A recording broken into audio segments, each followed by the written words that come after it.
कि सूरज यदुवंशी एक ऐसा कलाकार हुए जवन 18 साल से लेके 88 साल तक वालन के मसाला रखे हैं। तो सरमुख मसाला रहे, सब लोगन के जरूरत रहे। अब जौन गीत के शुरुआत रही वो 18 साल वालन से शुरू हुई और 88 पे जाके रुकी। राजेश मीट मसाला से शुरुआत करें। अब हमारे साहब कहना पड़ा वाह। अब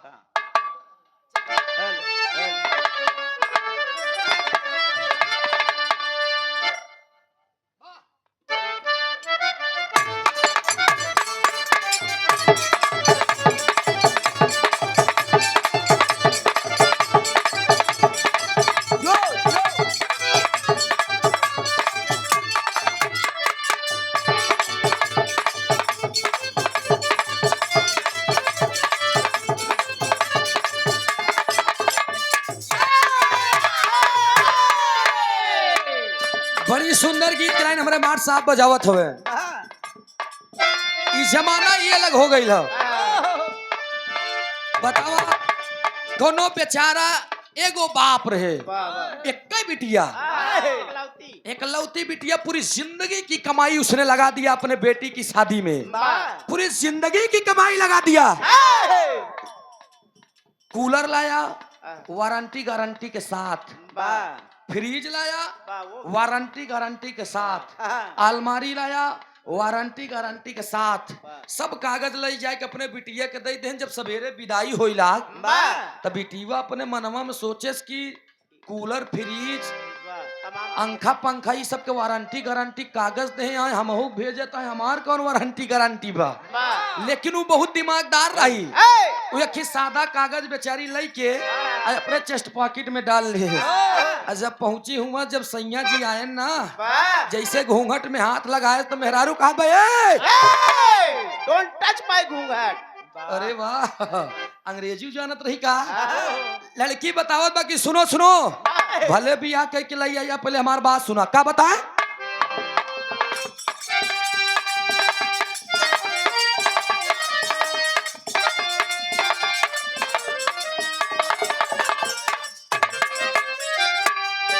ए राजा जी, ए सैया हो, बताओ तो दुल्हन, भले शादी कई के अइला टाच नहीं करे दे।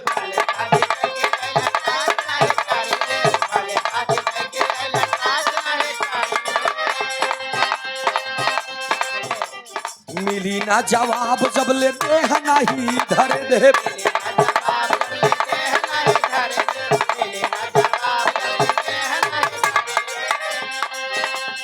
भले शादी करके अइला टाच नहीं करे दे, मिली ना जवाब जब ले देह नहीं धरे दे। तब लड़की कहे कितना दिन ले चलैबा ई वारंटी लिखी के दा। कितना दिन ले चलैबा ई वारंटी लिखी के दा। कमरा डाई में नाही करबा ई गारंटी लिखी के दा।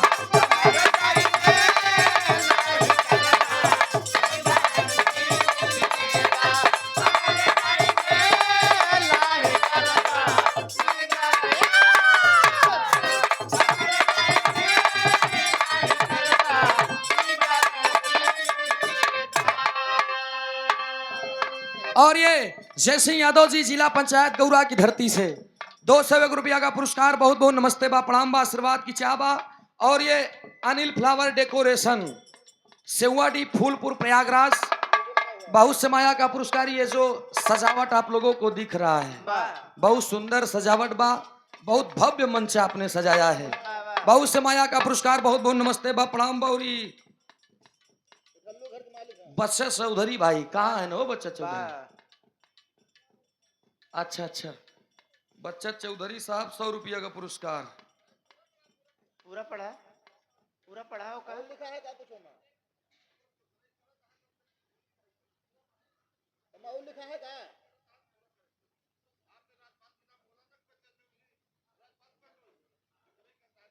राजपाल का हमने नाम कहाँ लिया? बुलाइए उनको, बुलाइए बुलाइए, आप उनको बुलाइए, बुलावा है आप उनका, आप बुलाइए उनको, आप बुलाइए। हाँ रिकॉर्डिंग सुनाइए, रुक एक मिनट, सुनाइए रिकॉर्डिंग। मेरी बात सुनिए पहले, मैंने राजपाल का नाम नहीं लिया है, उसमें सुनिए। उन्होंने कहा तब मैंने कहा है। राज वो अपना नाम, उन्होंने अपना नाम कहा है तब मैंने नाम लिया। सुनाइए इनको।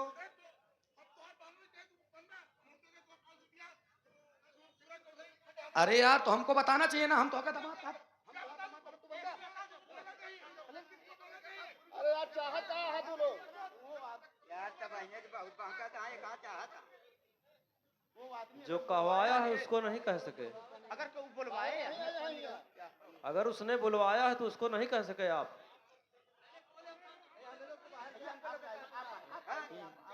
ये का कहावत है प्रोग्राम चालू कर रहा था बस परेशान है। एक मिनट भाई, अगला आदमी कहवाया, मैं तो रिश्ता जान नहीं रहा हूं आप लोगों का क्या है क्या नहीं। हमको बताना चाहिए कि सूरज भाई आप किसी का नाम मत लीजिए, हम नाम ही नहीं लेंगे। मैंने नाम नहीं लिया, बोल देना चाहिए था ना।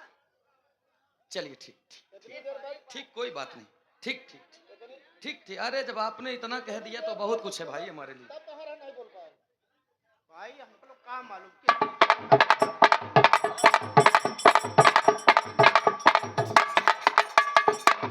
और ये कमल सिंह यादव बधवा ताहिरपुर से, अंदावा की धरती से 51 रुपया का पुरस्कार। बहुत बहुत नमस्ते बा, प्रणाम बा, आशीर्वाद की शाह एक शोर से सभी सकल पंच के नमस्ते बा। आशीर्वाद हम बच्चे कला में कामयाब रहे, जहां रहे खुश रहे, आबाद रहे। कहे का कहे मार साहब।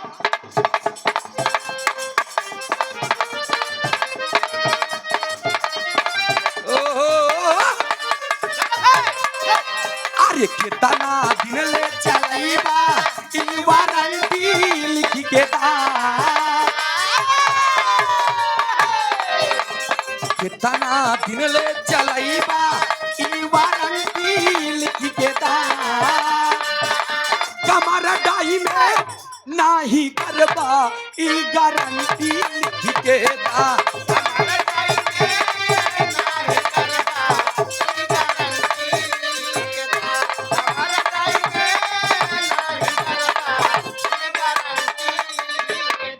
लेकिन मरन मना बाकी सुना, हर घारी हरी हरी लागेलू, हर घारी हरी हरी लागेलू, सोना साड़िया में परी लागेलू।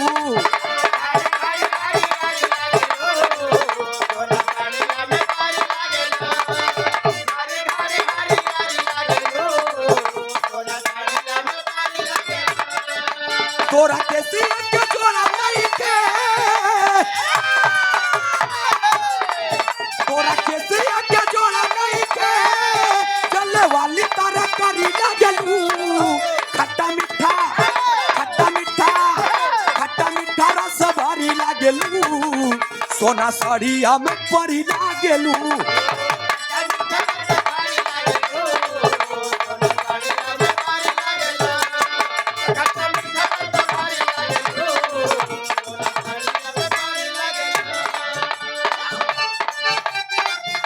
भैया अभी हाल में आप लोगों ने देखा होगा अपने मेले महाकुंभ में एक लड़की आई थी जिसका नाम मोनालिसा, आप लोगों ने सुना होगा, वायरल हो गई।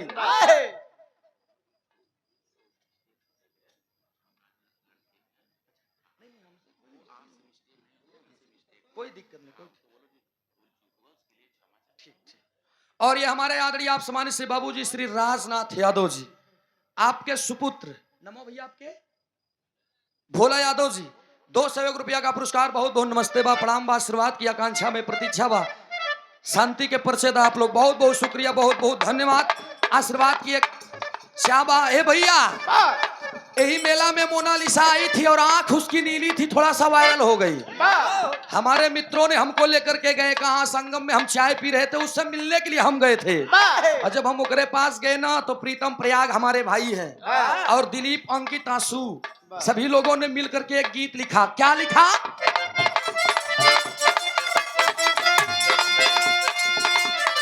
ये दिन पे आइल बानी बाबा भेट आइल बानी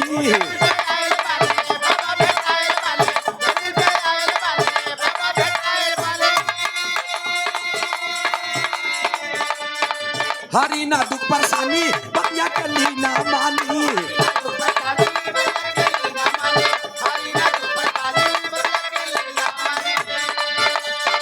ये दिन पे आइल बानी बाबा भेट आइल बानी हरी ना दुख परेशानी बतिया कली ना मानी तब मोनालिसा कहे तू ना हाथी जोड़े बाबा हम घोड़े लागा तानी तू ना हाथी जोड़े बाबा हम घोड़े लागा तानी तब बाबा कहे बाबा बाबा अरे बाबा बाबा ए हो बाबा बाबा कही के तू घोड़े लगाबू तब बोला ये चलाइन बाबा हाथे लगाबू बाबा बाबा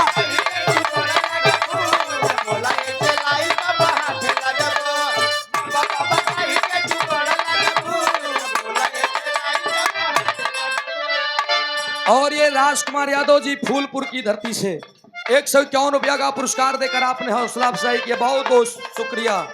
एक स्वर से सभी सकल पंच के नमन भाई। यही गाना पूर्वांचल के कुछ कलाकार गाते हैं। तू ता पूरा लगवला जोर हो, तू ता पूरा लगवला जोर हो, दहिया हमर कमजोर हो।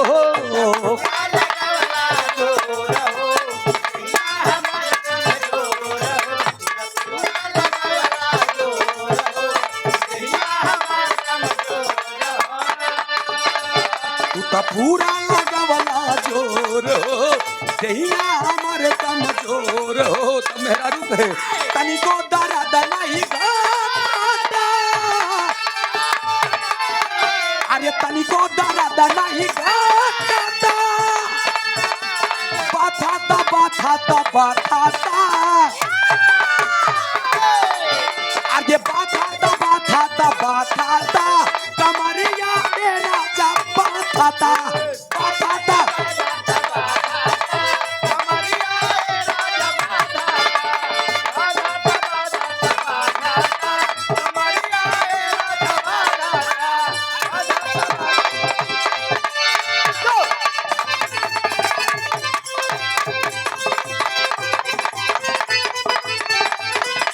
बहुत अच्छे बहुत अच्छे।